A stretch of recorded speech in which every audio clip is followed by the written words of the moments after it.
Frères et sœurs, jusqu'à présent, donc nous constatons que l'auteur ne se contredit pas.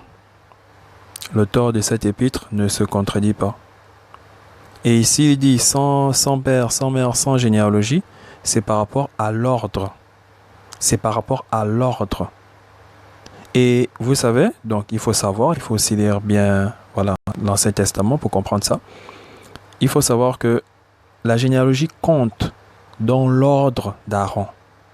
Ça compte beaucoup. Et ici, il a écrit cette lettre aux Hébreux, donc il s'adresse bien aux Hébreux. Il s'adresse bien aux Hébreux, c'est parce qu'il a constaté que ils n'ont pas compris ça. Et il dit bien cela dans le chapitre 5. Au chapitre 5, il dit bien ça. Vous êtes devenus lents à comprendre. Il dit bien ça. Donc, il ne s'est pas mis à faire la lettre. Voilà, après, il va dire, non, je vais dire ça à mes frères hébreux. Voilà, qui sont là à comprendre. Non. C'est comme moi. Donc, c'est comme moi. Je fais cette vidéo. Pourquoi? Parce que je me suis rendu compte qu'il y a des fausses doctrines autour de Melchisédek. Donc, j'ai constaté que, voilà, voilà, il y a des fausses, mais vraiment fausses doctrines. Et vraiment, donc, celui qui prêche d'abord cette doctrine, d'abord, c'est un faux. Je ne sais même pas que, voilà, donc, tout ivre raconte des inepties. Ivre raconte des inepties. Donc, si je fais cette vidéo, c'est parce que je me rends compte que, voilà, il y a des fausses doctrines par rapport à Melchisédek. Voilà pourquoi je vous fais cette vidéo. Donc, c'est comme l'auteur. S'il a écrit cette épître, c'est parce qu'il s'est rendu compte que ses frères hébreux n'ont pas compris. Parce que pour eux, pour un hébreu, voilà, pour lui dans sa tête, un souverain sacrificateur sort de telle tribu et de telle famille. Mais il écrit cette lettre pour montrer que, voilà, il n'est pas selon l'ordre d'Aaron. Parce que la généalogie compte dans l'ordre d'Aaron. Il est de l'ordre de Melchisédek. Donc, on n'a pas dit il est Melchisédek ou il était Melchisédek. Non. On dit selon l'ordre. Si on avait dit le Christ est selon l'ordre d'Aaron, beaucoup ne devaient pas dire que voilà, le Christ était Aaron, c'était le Christ. Mais vous, parce que Melchisédek est apparu une fois à Abraham, voilà, non, il est apparu une fois, voilà, Hébreu 7 nous dit sans père, sans mère. Vous avez d'abord pris la peine de lire tout Hébreu 7. Même dans Hébreu 7, nous allons lire, donc, nous avons vu, nous allons commencer au chapitre 1, nous avons pris quelques versets pour vous montrer que le temps ne se contredit pas. Frères et sœurs. Donc, continuons au chapitre 6. Donc, lisons un verset dans le chapitre 6. Parce que nous approchons du verset du chapitre phare. Hébreux chapitre 6, verset 20. Là où Jésus est entré pour nous comme précurseur, ayant été fait, souverain sacrificateur pour toujours, selon l'ordre de Melchisédek. Il y a l'ordre de Melchisédek et il y a l'ordre d'Aaron. On n'a pas dit que voilà, il était Melchisédek. Frères et sœurs, la Bible est claire. L'auteur de cette épître est clair. Il s'adresse aux Hébreux. Et les Hébreux savent que voilà, Melchisédek c'était un souverain sacrificateur. Et ce souverain sacrificateur n'était pas, voilà, parce que même Aaron, voilà, on parle d'Abraham. On parle d'Abraham. Et l'auteur va même citer cela. Donc il va me dire, frère, vous n'avez jamais lu cette épître. Celui qui a lu cette épître ne peut pas croire à ça. Là où Jésus est entré pour nous comme précurseur, ayant été fait souverain sacrificateur, pour toujours, selon l'ordre de Melchisédek. Il y a aussi l'ordre d'Aaron. Mais pourquoi il dit l'ordre de Melchisédek? Donc quand il dit sans père, sans mère, c'est parce que ça compte dans l'ordre de Aaron. Ça compte dans l'ordre d'Aaron, la généalogie, ça compte, frères et sœurs. J'insiste. Donc, pour l'auteur, Jésus-Christ, nous allons voir ça au chapitre phare. Donc, nous sommes là, au chapitre 6. Nous sommes au chapitre 6, vous avez lu. Donc, jusqu'à présent, il vous dit que le Christ est souverain sacrificateur selon l'ordre. L'ordre, qu'est-ce qu'un ordre? Donc, il y a beaucoup d'ordres là, voilà. Je ne veux pas citer ces ordres, voilà, diaboliques là, humaines, voilà. Je ne veux pas comparer avec ça. Mais il faut savoir ce que c'est, voilà. Donc, on vous dit selon l'ordre de Melchisédek. Il y a aussi l'ordre d'Aaron. Donc, il faut bien réfléchir, il faut bien lire. Il faut faire des recherches, frères et sœurs. Faites des recherches. Pour votre bien. Le salut est personnel. Pour votre bien. pour votre bien, frères et sœurs. Je vous ai montré que voilà, ce fils du diable là vous pousse à blasphémer contre l'esprit. Voilà, vous blasphémez contre l'esprit. Voilà, il vous raconte voilà la dîme. Même dans ces passages, vous allez voir clairement. Mais mes frères et sœurs, vous ne lisez pas la Bible. Il vous a amené une Bible, voilà, on vous a caché la divinité. Il vient d'abord vous dire Martin vous a caché. Voilà, non, Martin a bien traduit les textes. Voilà, quelques années après, Martin a mal traduit. Et lui, il a bien traduit. Je vous dis, sa Bible est bourrée d'horreur. Ceux qui se mettent à lire ça, mais je vous dis, elle est bourrée d'horreur. Vous voyez me dire l'erreur? Oh, Melchisédek, c'est Jésus, Melchisédek, c'est Jésus. Regardez la Bible, lisons. Hein. Donc, nous avons juste vu, voilà. Donc, nous allons attaquer le chapitre phare, Hébreux 7. Mais avant de lire ce passage, nous allons regarder encore cette courte vidéo. Parce que voilà, jusqu'à présent, je ne fais que, voilà, nous avons déjà vu ça. Regardons encore cette courte vidéo. Après, nous allons l'analyser au chapitre phare, chapitre 7, frères et sœurs. Mais jusqu'à présent, je dis bien jusqu'à présent, donc du chapitre 1, au chapitre 6, vous voyez clairement que l'auteur, premièrement, s'adresse aux Hébreux. Et les Hébreux connaissent sa parole. Et il dit, il est écrit quelque part. Il n'a pas dit verset 5 comme vous avez l'habitude de réciter les versets. Eux, ils lisaient, ils écoutaient. Les Hébreux connaissent Melchisédek. Ils savent que Melchisédek est cité dans le psaume. Ils savent qu'Abraham a rencontré Melchisédek. Abraham a donné la dîme à Melchisédek. Ils savent ça. Ils savent aussi que Melchisédek, c'est un souverain sacrificateur. Donc vous voyez bien que les Hébreux connaissaient ça. Et dans son épître, il a amené beaucoup de versets de l'Ancien Testament pour prouver ce qu'il dit. Et le Christ a une généalogie. Et l'auteur vous dira même ça dans le chapitre 7. Nous allons lire, frères et sœurs. Il vous dira bien que le Christ est de cette tribu. Et cette tribu-là, voilà, n'a jamais offert. Mes frères et sœurs, vous ne lisez pas la Bible. Donc, écoutez.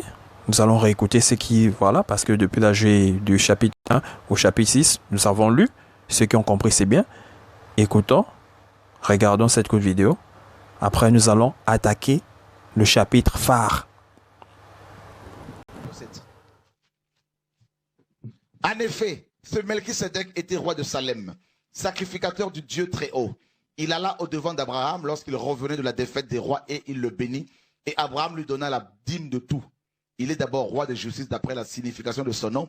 Ensuite, roi de Salem, c'est-à-dire roi de paix. Il est qui? Il est sans père, sans mère. Donc, en 431, quand les évêques catholiques ont dit que Marie est devenue la mère de Dieu, ça était la mère de Dieu, ça c'est une abomination, c'est une insulte, c'est une fausse doctrine. C'est la Diane des Éphésiens qui est devenue Marie. Il est sans père, donc Jésus-Christ est en tant que Dieu. Hein?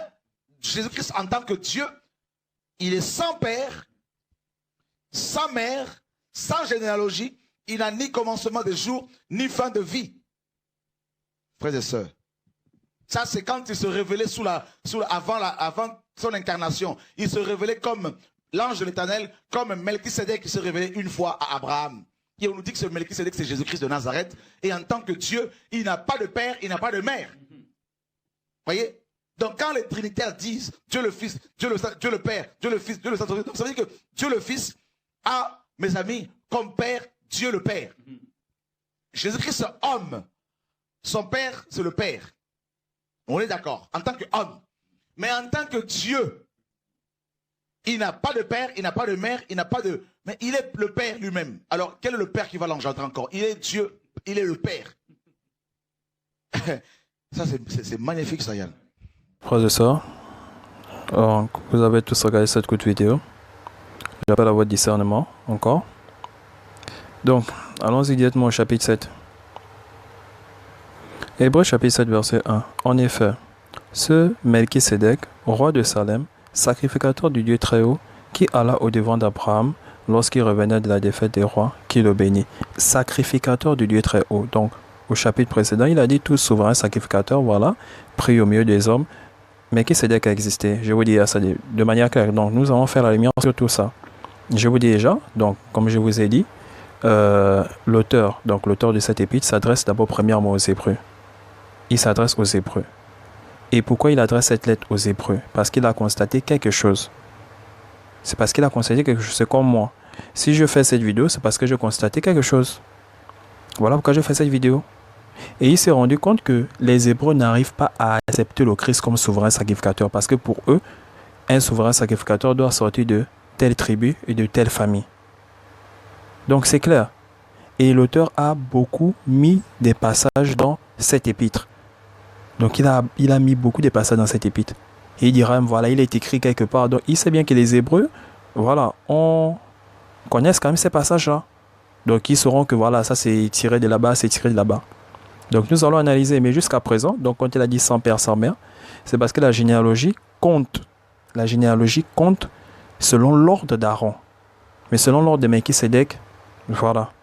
Donc il faut bien comprendre. Et il a mené des passages qui montrent que le Christ devait être souverain sacrificateur selon l'ordre de Melchisédek. C'était à prédit. Et Dieu avait déjà prédit cela. Il a dit, voilà, que à David est de quelle tribu, il faut savoir ça. Et l'auteur va parler de ça. Donc c'est bien beau vous intéresser sur un chapitre. Lisez tout le chapitre, ne vous limitez pas à un verset. Donc comme j'ai dit, l'auteur a pris beaucoup de passages dans l'Ancien Testament. Allons-y lire le passage de l'Ancien Testament. Genèse chapitre 14, verset 18-19. Melchisédek, roi de Salem, fit apporter du pain et du vin. Il était sacrificateur du Dieu très haut. Il était sacrificateur du Dieu très haut. Melchisédek a existé, je vous dis ça, nous allons voir ça. Nous allons voir tout ça devant. Il bénit Abraham et dit, béni soit Abraham par le Dieu très haut, maître du ciel et de la terre. Béni soit le Dieu très haut. Donc là, maintenant, il bénit Dieu. Il a béni Abraham. Là, maintenant, il bénit Dieu, qui a livré tes ennemis en tes mains. Et Abraham lui donna la dîme de tout. Donc, il a béni Abraham et il a béni Dieu. Mais pour lui, donc pour votre Shura, Melchisédek, c'est Jésus. Donc, Jésus, c'est Melchisédek.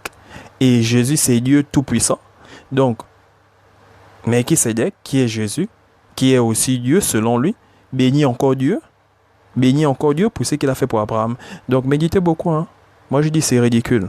Et nous allons voir. Donc, mais c'est même déjà assez clair. Depuis là, je fais que vous voyez dire ça. C'est assez clair. Mais il faut bien méditer quand on vous donne les Écritures. Donc, il a béni Abraham. Il a béni Abraham. Béni soit. Donc, il bénit Abraham et dit, béni soit Abraham par le Dieu très haut, maître du ciel et de la terre. Béni soit le Dieu très haut. Il bénit Dieu. C'est un souverain sacrificateur. Il sert Dieu. On dit bien, il était sacrificateur du Dieu très haut. C'est assez clair. Qui a livré tes ennemis en tes mains. Et Abraham lui donnait la dîme de tout. Donc il a béni Abraham au nom du Dieu très haut. Et il s'est béni le Dieu très haut qui a fait cela pour Abraham. On dit bien, il était sacrificateur du Dieu très haut. Il a existé. Mais pour votre Shora, voilà. Melchisédek, c'est le Christ. Et le Christ, c'est Dieu. Donc, Melchisédek, qui est Christ, qui est encore Dieu, va encore bénir, voilà, Abraham par le Dieu très haut. Et il va encore bénir le Dieu très haut. Ça, je dis, au fait, c'est vous-même méditer. Mais nous allons faire la lumière sur tout ça. Donc, nous sommes de la Genèse. C'est le passage qu'il a, voilà. Donc, allons-y, retournons au chapitre 7, verset 1-2. Hébreux chapitre 7, verset 1-2. En effet, ce Melchisédek, roi de Salem, sacrificateur du Dieu très haut, qui alla au-devant d'Abraham lorsqu'il revenait de la défaite des rois, qui le bénit, et à qui Abraham donna la dîme de tout, qui est d'abord roi de justice, qui est d'abord roi de justice, d'après la signification de son nom, ensuite roi de Salem, c'est-à-dire roi de paix. Donc beaucoup vont vouloir philosopher sur ça, d'après la signification de son nom. Je vous dis, tout nom a une signification. Tout nom a une signification. Tout nom a une signification. Tout nom. Donc, petite parenthèse. Donc, il y a des frères ici, quand ils écoutent le nom des Français, voilà, Véronique de la Guêpe, Jacques du Drapeau, François Leboeuf, ils se mettent à rire. Oh non, les blancs, des noms bizarres, Mais nous-mêmes, nos noms, comptons. Non, hein. je vous dis, il y a des gens ici, en Afrique, dont le nom, voilà, signifie la clé. D'autres même, la fille du serpent. Donc vous allez écouter ça, c'est en langue, voilà, c'est mon nom, tu es fier. Mais ce nom dit la fille du serpent. En langue. Il y a d'autres qui s'appellent, voilà, d'autres dont le nom signifie la rivière. D'autres, des noms même plus, voilà. Donc c'est parce qu'ils ne connaissent pas la signification de leur nom. Hein. Donc la fille du serpent. Donc quand on va traduire ça, voilà, donc si notre langue c'était le français, voilà, donc elle devait s'appeler par exemple Jeannette, la fille du serpent. Là, peut-être à ce moment-là, voilà, donc peut-être à ce moment-là, voilà, les gens vont arrêter de tenir ce genre de propos. Quand les blancs, les noms bizarres, nous-mêmes, nous avons des noms bizarres. Donc, tout nom a une signification. Donc, j'ai pris ça pour mieux vous faire comprendre ça. Il y a d'autres qui s'appellent la cambus, d'autres s'appellent la clé, d'autres s'appellent la cuillère, d'autres s'appellent... Donc, frères et sœurs, tout nom a une signification. Donc, c'est pas parce que vous avez vu... c'est parce que vous avez vu là, qui est d'abord roi de justice d'après la signification de son nom. Tout nom, même les enfants de Moïse, on donne la signification de leur nom. Les enfants de Moïse, on donne la signification de leur nom. Émigré là. Donc, on donne la signification de leur nom. Tout nom a une signification. Donc, faites attention, frères et sœurs. Donc, nous avons lu. Allons-y maintenant au verset 3. Le verset phare. Hébreux chapitre 7, verset 3. Qui est sans père, sans mère, sans généalogie, qui n'a ni commencement de jour, ni fin de vie, mais qui est rendu semblable au Fils de Dieu. Ce Melchisédek demeure sacrificateur à perpétuité. Donc, frères et sœurs, quand on vous amène sur ce verset, il faut lire tout le chapitre, lire tout le livre. Mais nous avons lu le livre. Donc, nous avons lu le chapitre 1. Nous avons lu quelques versets jusqu'ici là. Donc, ceux qui ont compris ce que j'ai dit précédemment, c'est déjà bon. Et ceux qui veulent encore vite comprendre, allez-y lire le verset 13 de ce même chapitre. Vous allez tout comprendre. L'auteur ne se contredit pas. Et quand vous allez lire le verset 13, vous allez voir que, mais si on prend les choses comme vous, que voilà, il est sans père, sans mère, sans généalogie, c'est qu'au verset 13, donc, l'auteur se contredit. L'auteur ne se contredit pas. L'auteur sait pourquoi il dit sans généalogie, c'est parce que la généalogie compte. La généalogie compte assez, selon l'ordre d'Aaron. Ça compte assez. Donc, qui est sans père, sans mère, sans généalogie, qui n'a ni commencement de jour, ni fin de vie, mais qui est rendu semblable. Donc, on vous dit à mon corps, il est rendu semblable. Rendu semblable. Je suis... Voilà, rendu semblable, donc à la ressemblance. Donc on n'a pas dit qu'il était Jésus, on n'a pas dit que Melchisédek c'était Jésus, on dit bien rendu semblable. Et l'auteur sait pourquoi il dit sans père, sans mère. Il sait pourquoi, parce que il est tenté de montrer l'ordre de Melchisédek et l'ordre d'Aaron. Il vous montre d'abord la supériorité du Christ sur Moïse, et il faut connaître la place que Moïse occupe chez les Israélites. Il faut connaître aussi la place qu'Aaron occupe chez les Israélites. Il est aussi comparé le Christ aux anges. Donc, il faut comprendre pourquoi l'auteur a pris ces comparaisons. Pourquoi il fait ces comparaisons. Parce que pour les frères, eux, ils n'ont pas compris. Pour eux, pour être sacrificateur, il faut sortir de telles tribus, il faut sortir de telles familles. Et l'auteur va parler de ça dans le même chapitre. Dans le même chapitre, donc, qui est sans père, sans mère, sans généalogie, qui n'a ni commencement de jour, ni fin de vie. Donc, Melchisédek n'avait pas de père et tout. Mais on dit encore, il est rendu semblable. Donc, c'est qu'il y a deux Christ. On dit bien rendu semblable. Rendu semblable. On n'a pas dit il était le Christ. Donc, je dis ça de manière simple comme ça. Donc, frères et sœurs, le verset 3 est là, vous avez vu, sans père, voilà, sans généalogie. Mais je dis, pour ceux qui sont pressés, allez-y lire le verset 13. Nous allons arriver au verset 13, hein, mais pour ceux qui sont pressés, allez-y lire le verset 13, vous allez voir qu'il y a une contradiction. Si on prend les choses comme vous, il y a une contradiction. Donc, frères et sœurs, nous allons lire un passage dans le livre d'Esdras. Donc, qui est sans père, sans mère, sans généalogie. Moi, je vous dis, il a dit ça parce que la généalogie compte selon l'ordre d'Aaron. Ça compte assez. Et nous allons lire un passage dans le livre d'Esdras. Après, nous allons revenir. Esdras chapitre 2, versets 61, 62, 63. Et parmi les fils des sacrificateurs, le fils de Abadja, les fils de Akot, les fils de Barziaï, qui avait pris pour femme une des filles de Barziaï, le Galatide, et fut appelé de leur nom. Ils cherchèrent leur titre généalogique. Donc qui ils? Les fils des sacrificateurs. C'est les fils des sacrificateurs. Ils cherchèrent leur titre de généalogie, mais ils ne les trouvèrent point. On les exclut du sacerdoce. Le sacerdoce, c'est quoi? On dit bien les fils des sacrificateurs. Ils cherchent leur titre généalogique. Ils cherchaient ça comment? Ils cherchaient ça comment? Ils cherchaient ça comment? Ils cherchèrent leur titre généalogique, mais ils ne les trouvèrent point. On les exclut du sacerdoce. Et le gouverneur leur dit de ne pas manger des choses très saintes jusqu'à ce qu'un sacrificateur ait consulté l'Urim et le Thummim. Frères et sœurs, méditez ce passage. Donc, ce sont les fils des sacrificateurs. C'est des fils des sacrificateurs. C'est écrit, c'est la parole. Et parmi les fils des sacrificateurs, et qu'est-ce qui se passe là dans le livre d'Esdras? Qu'est-ce qu'ils veulent faire?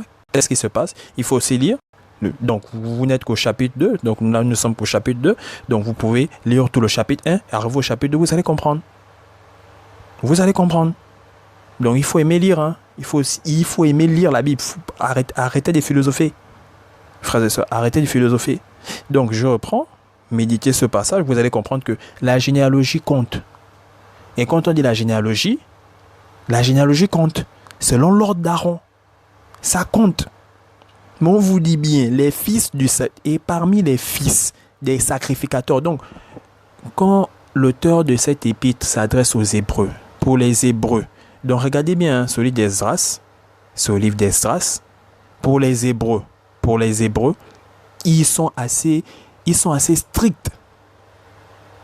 Quand il concerne, voilà, en ce qui concerne le sacerdoce, ils ne s'amusent pas avec.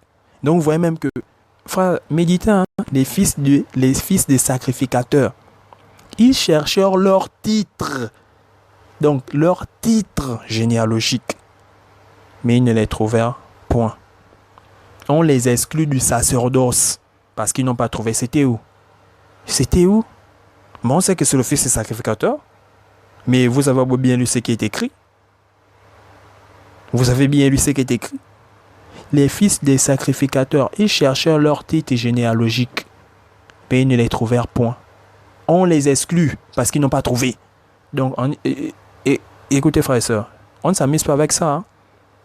Donc, quand l'auteur prend la peine de dire que sans père, sans mère, sans généalogie, il faut bien comprendre, il est en train de parler de souverain sacrificateur. Et il va même parler de l'ordre d'Aaron et l'ordre de Melchisédek. C'est différent.